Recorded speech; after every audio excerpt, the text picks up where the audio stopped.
Frith.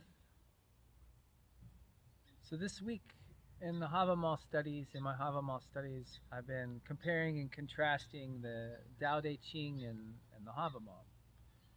This this was triggered by Odinson, who calls the Hávamál the Tao of the North, which I thought was really weird, to be truthful, um, because over my lifetime, I've worked with the Taoist traditions and studied the Tao Te Ching. And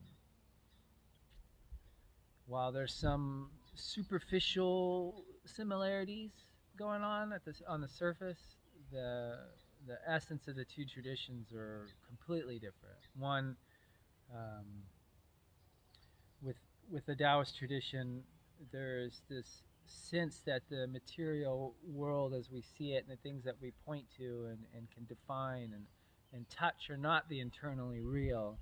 While in the Havamal tradition, we have the tangible world is where we're at. This is where we're focused on, and we're not reaching out to these metaphysical and mystical realms or looking for the some underlying substance or substrate or whatever you want to call the Tao that imbues all things. Um, even with the Havamal, even with the rune spells and the magical stuff, they're still focused on the physical world. Either breaking chains or getting people out of a fire or causing your enemies' weapons to not be able to bite. Protecting, calming the winds. There's just they're all focused, even though they're magical. They're focused on the tangible world. So right there's like, that's a pretty opposite stance, shall we say? And then on top of that, there is this within the Taoist tradition. There's this sense of letting go of being non-doing, just being in the existence of being and being in the flow with the way. While you could conceivably say that what Odin is giving us is a way of life and the way of coexisting in our environment in a balanced and hopefully an uplifting and empowering way. So there's a correlation, shall we say, between each of them is trying to point out a way of being and existing within the world. It's just that the philosophical and practical side of things are completely different. So I did a little bit more intensive writing, and I put it on my Patreon page. The link will be on the bottom. But one last thing I'd like to share is like two very different stances.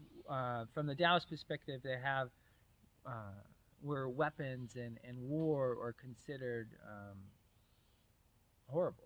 They're basically, it's a taboo almost, shall we say, and the person that actually has to lift a weapon is, for them, that's a bad thing. But in the Hávamál, it's telling us don't ever fucking go outside our door without a weapon of some form of protection, some form of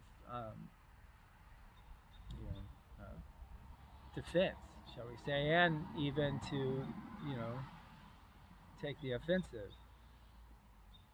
So there's that, and then we hear again where we give friends weapons. That's a way of creating bonds and encouraging good feelings, because there is something powerful and useful, shall we say, with weapons. And then again, one of the teachings Lao Tzu gives is the idea of being kind to those that are kind and those that are unkind, being caring and thoughtful, and for our enemies, basically, which the Hávamál is completely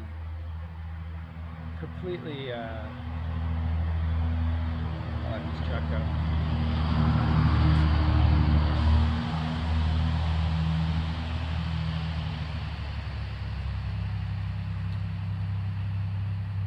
Not like that. You know, we're told to not give our enemies rest. We're told to, you